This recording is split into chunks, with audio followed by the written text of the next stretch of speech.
Hi guys, I'm going to start with the second goal. Is the guy who is the standard beater. To me, is the best figure of the three of them. I think that from a sculpting perspective, is the one who gives me more chances in terms of composition. Is very interesting as well. And here you can make a lot of questions to yourself when you are planning the composition of the three of them, which is how to play with the colors. In this case, there is not a specific ambience. There is not an ambience that place them in a very specific temperature situation or emotional feeling or something like that. It's more like a very general and pretty simplistic, to be honest, exercise of volumes, features, textures, materials, and so on. The reason why is because I didn't get the three of them together, which would be the best way to start doing that specific ambience in case that I wanted. So because I received them separately, I had to work differently. But imagine that you want to make a very cold atmosphere, like in The Lord of the Rings, for example. Lord of the Rings is one of those movies which is a masterclass about ambiences. You, through certain colors, like for example when they are in the cave of the spider and everything is surrounded by a greenish feeling, you can introduce certain filters that can affect the whole meaning or the whole scene. Like for example, Rohan with those yellowish ochres feeling, green for the Mordor territory, or like a blue-gray for Minas Tirith, for example, right? These would be examples of how those filters of colors could affect the visualization of the whole set and could offer a certain very specific either mood or temperature or ambience. Because ambience is, now I'm actually developing an ambience class through weekend workshops. It was a very good success, to be honest. During the US tour, I did like 3 or 4 weekend workshops based on ambience. And it's not, of course, it's something that we cannot talk completely over one video. But let's say that when we speak about ambiences, we speak about either mood, either temperature, either feelings, either drama, storytelling. So all these concepts are related, right?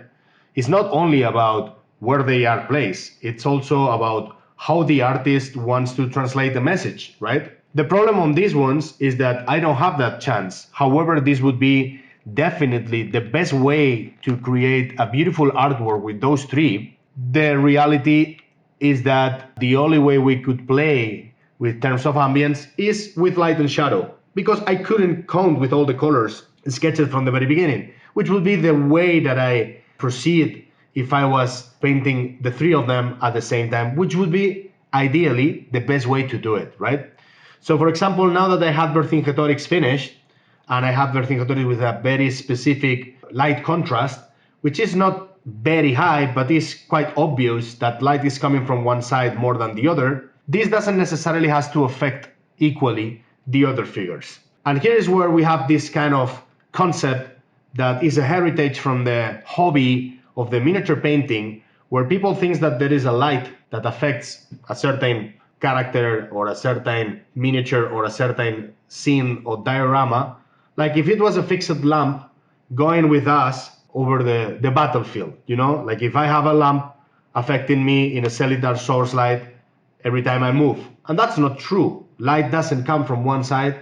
Light comes from many different angles. And in a natural environment, you can literally play as much as you want with many different lights, many different sources of light, because it could be that it has anything, materials or things that are reflecting from one side, and these lights are affecting one of the three, but not the others, or that the light is affecting the three of them. So there are many different ways to interpret a diorama like this that includes three figures. Ideally, the way to interpret such a diorama like this would be with the three of them. But if unfortunately you don't have the chance to play with the three of them, the best way you could do is to be more subtle in the way of how they relate with each other. So, of course, we're going to play with colors. In this case, these are Celts or Gauls. All these tribes, they used to be very colorful. And then you will have to write to say, you know what, I love, let's say, a very high contrast. On the standard beater, I would like to play with orange and blue, for example, right? And it can have some squares or rhomboids or it could be like a very flamboyant dress for the standard beater. But because I've told you that we cannot count with the whole color set from the very beginning and we have to be painting them separately, or that was my case, then I cannot be that risky. And the reason why I cannot be that risky is because there is something that I really know from the very beginning, which is I know how the miniatures will be placed, more or less, because however I didn't have them from the very beginning in my hands, I already had a very clear idea of what would be the composition, where they will be placed in relationship with each other. So then I know that the standard beater will be behind Vercingetorix, behind the dog, and in the right side of the picture, right? So I know that he will be a very tall, very big element that will already capture the attention of the viewer because of many reasons. The first one is the size. The second one is that is very tall. It's not only the general size, but it's also very tall. The third one is that it has hanging from the standard beater, it has hanging chopped heads and a very flashy non-metallic steel helmet. So that means that it's already a focal point in the whole diorama. That means that we have to take care of which colors we decide. Because as unfortunately we couldn't work with all the colors all together, we couldn't sketch all the colors in flat base coat colors, capas base from the very beginning in order to affect the whole set of colors of the three miniatures at the same time, affected by a certain ambience, as I was telling you, those filters from, for example, The Lord of the Rings and many other movies. Indeed, this is used in almost every decent movie. They will use filters to ambience a certain situation, to portray the certain situation. But because we cannot do this, we need to limit our color palette. And then I will have to decide to go for more muted colors for these standard beater color choices. Because otherwise, it will maybe be too colorful, too flamboyant, too flashy, and it will reduce the attention from the others, which is something that I don't want. And I don't want because clearly there is something related with the composition of this tree. There is also related with the color composition of this tree, which is the main character is not the standard beater. The main character is not the swordman that is on the left with the spiky head, with the spiky hair. The main character clearly is Vercingetorix, which is in the center. So then I will keep the most flamboyant and most colorful tones for Vercingetorix, because obviously is where I want to play. If it were theater lamp, I will play all the attention on this central element, and all the rest they should be either darker or maybe more muted or maybe affected or played with more corrupted colors, maybe a game of tertiary tones, at least colors that will not capture the attention of the viewer as much as Vercingetorix. So here is not only about the colors that we are going to use, but also about the saturation of those colors. If we talk about saturation, there will be always two concepts related with saturation. And of course, here are the haters that they pretend that they know a lot about color theory because one day they bought a book and they read that book and they will tell me, Alfonso, that's not true because saturation is blah, blah, blah, said by whoever, James Gurney in his book or Betty Edwards in his book. Okay, saturation is a global concept that embraces different meanings. The first one would be an excess of something, an excess of pigment, let's say. That means that a desaturated color by mixing, let's say a brown, which is a color that we will consider desaturated because it's mixed from the three primaries, and that means that it's not pure enough. So it's already a desaturated color, but by itself it could be very saturated if it has a lot of pigment. What does it mean? Some paints, they have more pigments than others. Some paints are more saturated in that term, in terms of pigmentation. Then we have the classical concept of saturation from the color theory, which is how pure is a color. And that means how close is that specific tone to the main member of his family. If you find, let's say, an orange ochre, how close is this orange ochre to the most intense and vibrant version of an orange, for example? So here I will tell you, in regards to taking good decisions of which will be the colors that we will use for the standard beater, it's not only about which colors do you use instead of how saturated will be those colors. but in both terms. It means how pure it will be the color close to either the primary or the secondary that it belongs. So it means how close it will be to, let's say, red, yellow, or blue, or green, purple, or and orange, but also how saturated will be in terms of pigment. So let's say I would not play with a lot of inks. I would not play with a lot of heavy bodies. Why? Because I don't want to load the color scheme with, on this one, on this figure specifically, with a lot of color or with a lot of intensity. I don't want this, because otherwise I will not be doing a good gradient between the priority of the different characters. And you have to take into account that no matter how good you paint this one, you will understand that this is a part of the threesome, no, of the three miniatures, that it has to be a little bit more unfocused.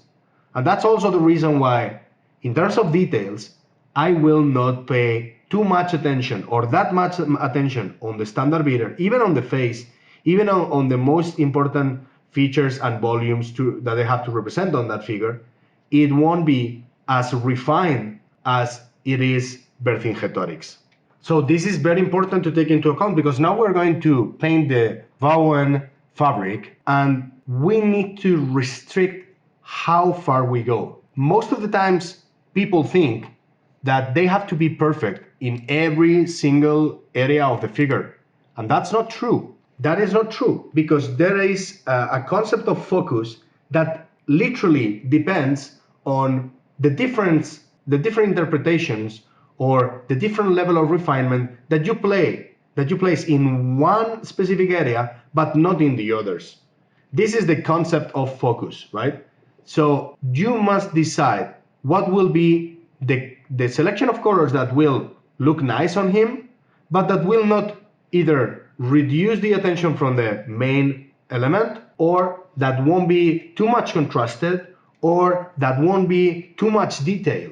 And of course, we're going to paint textures, and it should have to be detailed enough, and it should have to work as a box art by itself. And that's the tricky part of this. Because if this was a closed diorama, like a box diorama, for example, we could clearly reduce a certain amount of information and nobody will say anything. But the final result of this project and what the collector has now on his house, it's literally a diorama of three figures that could be visualized with the three of them. Ideally, that's the way to do it. That's the way to visualize. But each one is magnetized to the base, and they can separate each one so the collector can see each figure independently. So it's important to arrive to a point where everything looks detailed enough, interesting enough, well composed enough in terms of colors, but that it doesn't restrict or it doesn't reduce interest or attention from the main character, which at the end is Vercingetorix. The two other characters are just the frame to emphasize and to bring Vercingetorix to the front and to tell me a story, which is, this is the leader, this is the badass guy, this is the most important, and then the rest are just, something that accompany the main character, if that makes sense. Sorry for the long speech, but I think it was interesting, and that's why we decided to keep it, right? So then we're going to make a base coat based on different browns. The base coat could be a solid color, but I always prefer to already make a certain tonal variation, where there will be areas that will look slightly more greenish or slightly more orangey or slightly more reddish or a little bit of everything. You can do this by wet blending, and the base coat at the beginning should be full coverage, because we really need to prepare the ground for then adding extra layers, right? So I will do several coats of paint. You'll see it's very humid. You have to paint it very quickly because, there is no reason for going slow. It doesn't matter if you stain some other parts of the figure. It's all good. You just have to go ahead, go quickly, and don't lose a lot of time, right? You can do it with pre-made colors, or you can mix your own browns. We will do eventually a specific video about how to do browns, right? But it's the simplest thing ever. Indeed, if you leave your kids with primary colors and a paper, probably they will get at certain point they will get sort of brown, because by mixing the three of them you get to brown. That's super easy. one of the best exercises in order to mix is to get from your collection, let's say 5 to 10 browns, and try to replicate them starting from scratch, starting from the three primaries. Last week I was giving a weekend workshop about flesh tones and mixings and a little bit of color theory in the Netherlands, in Utrecht. And the students were really enjoying those exercises because at the end these are very relieving exercises where you start feeling that you are in charge or in control of the palette. And at the end of the day, controlling the palette explains a better control over the painting exercise or the painting experience in general. So if you don't want to follow my suggestions, then pick browns, the ones you like. But if you like to try, you can see my mixers, my mixings, and you can see how I do it. And it's so super simple, and I tell you, it's more fun, it's more relieving.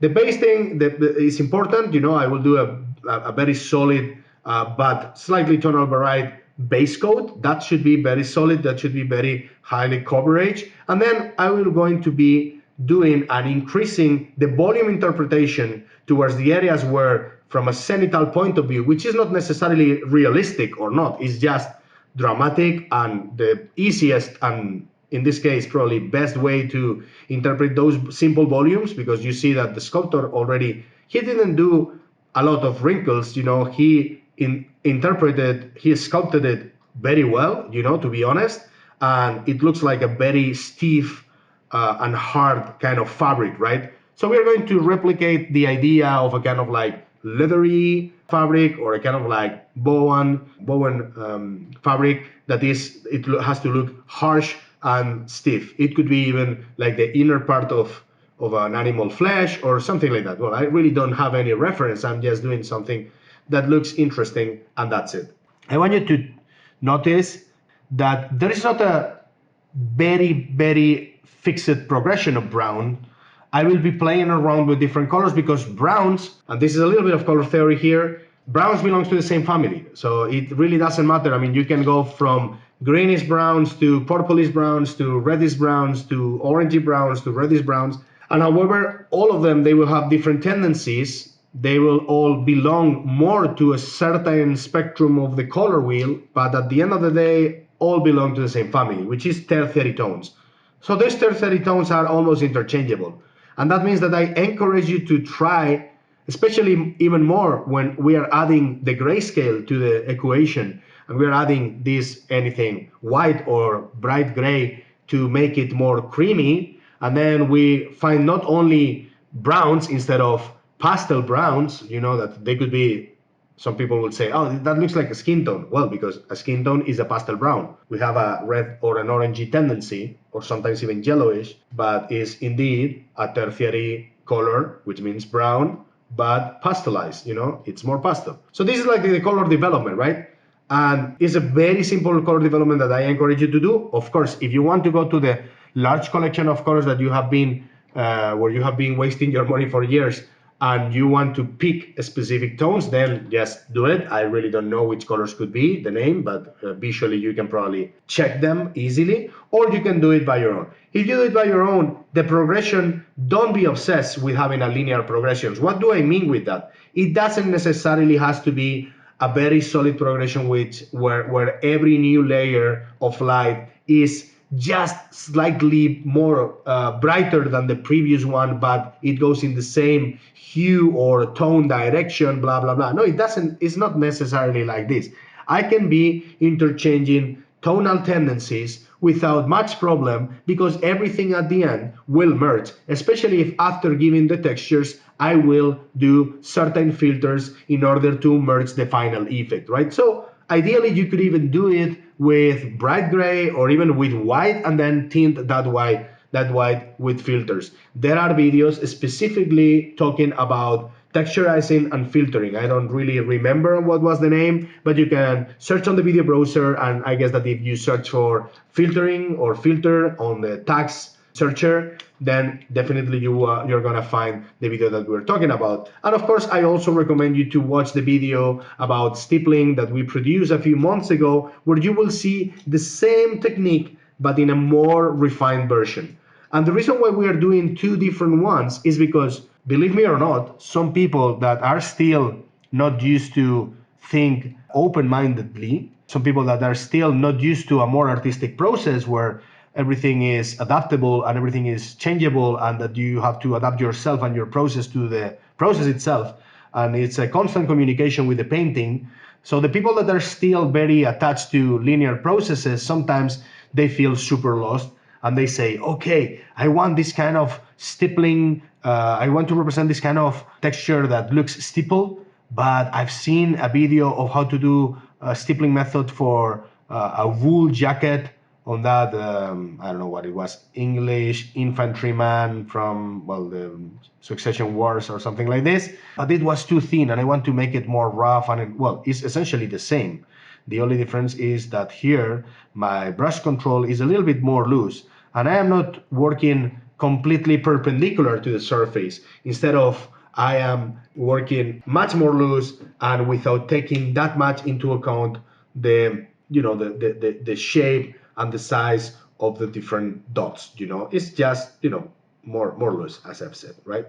So you will have to work very quickly. You don't have to be too much concerned, to be honest, with how many dots, lines, if the dots are equal or parallel, or if they follow a certain, because this is not that you are doing a handmade fabric or a fabric done by a machine that is very refined and very perfect. It is not. It's something that it has its own texture and that it has to look slightly random, right? So it's good that you have a good tip on the brush, and it's good that you combine different layers, uprising the highlights, highlighting it and creating colors that are more and more brighter, and in this case also more and more desaturated. As you see, we are turning from a dark kind of brown that has its own tonal variations, and then you're entering into, this kind of like creamy khaki or ochre or something like this. Indeed, the tone doesn't matter too much, and as long as we are doing those dots, this stipple technique, you can increase a little bit, depending on the layers, you can increase sometimes more the water, the dilution, and sometimes less. So ideally, what we are searching for, what we are aiming for, is a consecution or an accumulation of many, many, many layers, where each one has slightly different shapes for the dots, slightly different transparency for the dots, and that you can apply it very, very quickly. So to be honest, don't lose your time, right? You can go with the light circumstance or illumination. Let's say that you clearly know where it will be the main areas of light. So this texture can be adapted to that from the very beginning. That means it could be darker in certain areas and brighter in some other areas. Or you can paint everything with the same tone, but just varying a little bit the dilution. And then you can introduce that texture into the shadows by filtering, or enhance the light by filtering as well. So this is up to you. It's literally not a very big deal.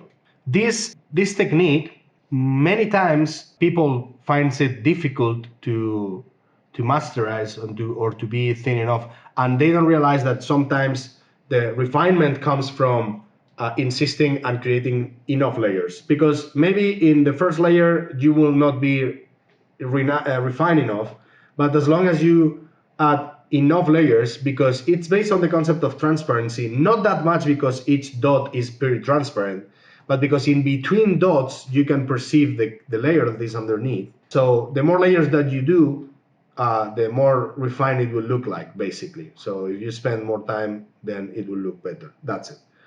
I suggest you to introduce some other tones, as you can see here on the flashiest point on the next to the shoulder, or in the upper part of the sleeves.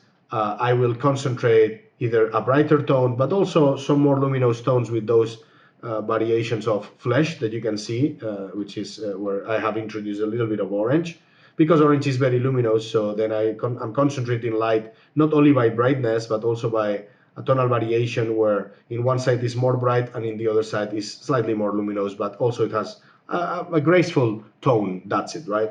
And not necessarily have to make like a perfect gradient, but it's good that you do enough layers so that you can create sort of a visual gradient that starts working without the filters that we will introduce later on, right?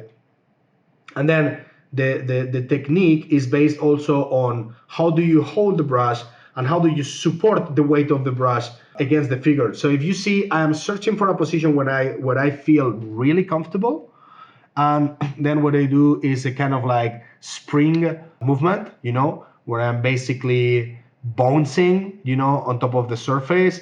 And that gives me the chance to do a very short movement that is almost like doing a small or very like close hammering method somehow. And, then you have to do it in the whole figure, basically, right? And now when I have those dots everywhere, and you see that there is a very nice interaction of different layers of dots that creates depth, it almost looks like furry. It looks that you can touch it and that it will be slightly rough. You can see when I do a zoom in that there are multiple tones. Some of them are more greenish, some of them are slightly more reddish or purplish, or some of them are more like green ochre or even yellow ochre, so tonal variation will be not only accepted and allowed instead of suggested. I really feel that is the best way to create something interesting and that doesn't look too linear. Because if you are too restricted with those small tonal variations, most likely it will be boring and not that convincing. So it's better that you start introducing some other tones as well, to create enough tonal variation. But you will see that clearly when we see it from a closer perspective, the dots are pretty varied, and not all of them. I mean, definitely they are not rounded. They are more like even edgy, So because I am not working with a completely parallel movement with the brush, and I suggest you to add textures almost everywhere, even in the darkest areas of shadow. If you can add a little bit of texture, that will be great. And then you can be refining as much as you want. In my case, I always, instead of doing like the perfect texture interpretation from the very beginning and then moving on to any other surface, as you see, now the rest of the figure is not finished, but is already very advanced. Why? Because that helps me to understand or to decide what will be the level of accuracy and the level of execution that I need in order to be convincing, right? So how can you decide how much detail that you want? Well, it all depends on the rest of the model, right? So that's why it's interesting to sometimes stop what you're doing and then move on onto some other element and then advance that other element, and then you can come back to the previous element that you were already painting and then decide how far you will go. Because it's what I said at the beginning. There is a very interesting game of focusing and unfocusing some other areas, and I always recommend you to be clever enough in order to drive the attention to a certain spots. So please don't gather that much detail everywhere that the eye doesn't know where to see. As you see, I am mainly focusing in this 3/4 view because that will be the most interesting view, and also that will be the view that will look to the front if we consider the composition of the three models in the whole scene, right? If you don't know what I'm talking about, you can go to my social media. You can go to my Putty and Paint account, for example, where you can find very nice and big pictures, and you can see how it was composed, and you will see what I'm talking about if you have not seen the whole scene, right? Of course, in that refinement methods or stage, you can work with the colors of light by adding more or different intermediate tones as well, to adding more and more and more textures. But you could also work with darker colors and create even more depth. So you can see the different videos that we have produced related with these kind of techniques. I really suggest you to watch them because they will be very enlightening, I guess. And then what I'm going to do is some filtering. And in this case, I'm not going to be filtering with inks because I don't want a rich color. I really don't want something very, very powerful. Maybe I will take a little bit of ink that I already have on the palette. That's another proof of the palette should be alive. So it's not that I take one color and I use it. I always make it or I approach it to the previous colors that I already have. And I have created something similar to a kind of like English uniform. A kind of like ochreish or yellowish khaki or something like this, or purely an ochre, right? And I will apply it in a very diluted version. As you can see, it's quite transparent, but it's still very intense, right? And on top of the previous texture work that we have done, that were clearly very similar to an off-white, almost pretty much desaturated. So any tone that you apply on top as a filter that is slightly saturated, it will suddenly pop up, right? If it's too much, you can reduce immediately because this could take a while to dry. And the good and interesting point about texturing and then doing this kind of filter is that you see that I am tinting the texture, but I am not almost affecting nothing to the base coat tones because these tones are clearly darker and they won't be as much affected by this new more colorful and saturated tone because it has no coverage, right? So then you will almost affect only to the midtones and especially lights, and it's quite easy to turn an interesting texture into a more interesting texture where color is always present and is always important, right? So which colors would you use? I mean, they could be ochre, they could be more orangey, more yellowish, it depends. And even more, you can vary the filter depending on where you are applying those filters. So I don't suggest you to work with the same filter in the areas of general light of the figure than on the areas of general shadow of the figure, right?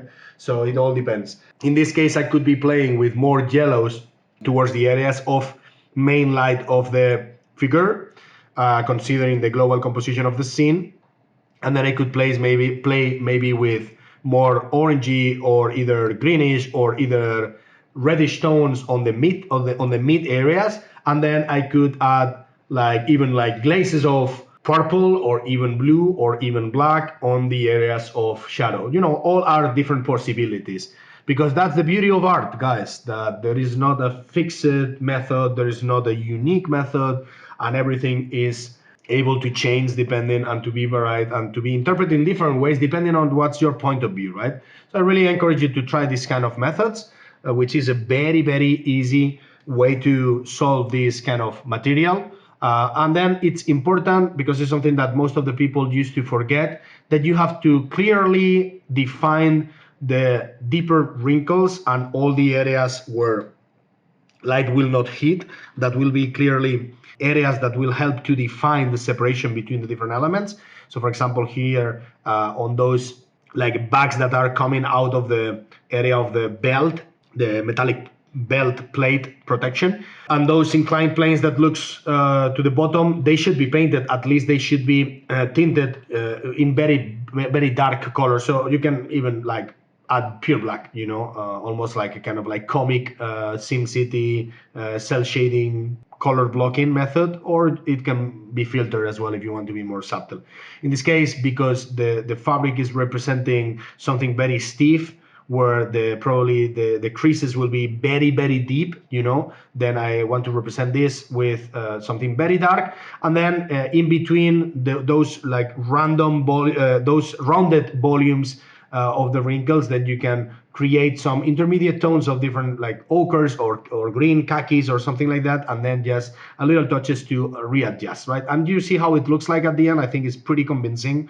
And it's very important not to flash the lights too much, so create a more convincing global light rather than something very flashy. Remember, this is not polished leather, or it's not metallic, or it's nothing like this, so light will transit and will travels very regularly and very diffusely over a surface like this. I hope that this has been useful for you guys, so I hope to see you in the next videos. Please leave us your comments. We need a little bit of participation because, guys, we really don't know if we are doing something that you like or not. So please give us some feedback. It doesn't take too much time. Maybe in 30 seconds you can give us a proper feedback, and it's always good if you can give us this feedback on the comment box on the Academy website.